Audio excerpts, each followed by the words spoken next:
Shell and tube heat exchangers will look something like this. With this design, we normally find the inlet and the outlet for one fluid at the very end of the heat exchanger, known as the header. Then we have another inlet and outlet for fluid 2 on the main body, known as the shell. Inside the unit, we have the tubes. These bend and loop around to start and finish at the tube plate, which sits between the shell and the header. The tubes will usually also pass through some baffles, which are sheets of metal. We will see how these work in just a moment. The header, as well as the tubes, can be removed for cleaning, repairs, and maintenance. Inside the header is a sheet of metal known as the divider, or the partition. This separates the tube ends, enabling the fluid to flow into and then out of the heat exchanger tubes. Fluid 1 will flow through the header, into and around the tubes, then back to the header.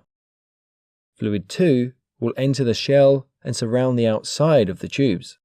The baffles will partially block the flow, which will force the fluid to turn multiple times. This creates a turbulent flow and ensures that fluid 2 mixes with itself, which ensures maximum heat transfer.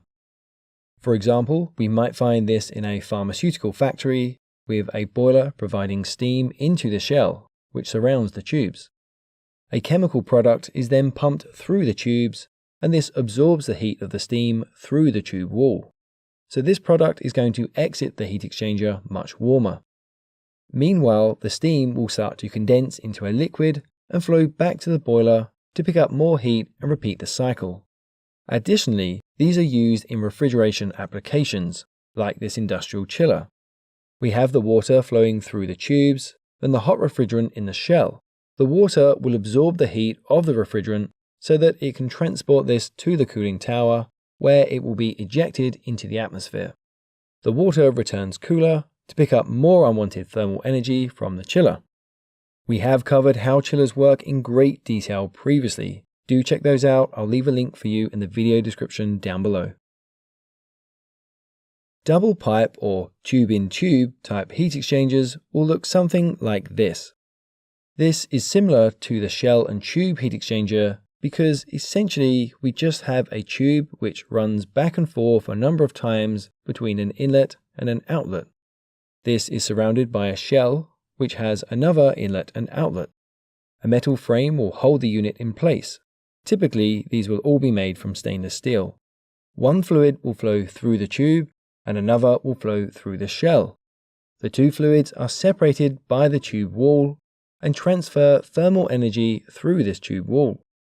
The different configurations result in different temperature profiles and heat transfer. In this design, the bend at each end isn't utilized for heat transfer, and heat can be wasted here. However, manufacturing this heat exchanger is cheaper and obviously easier.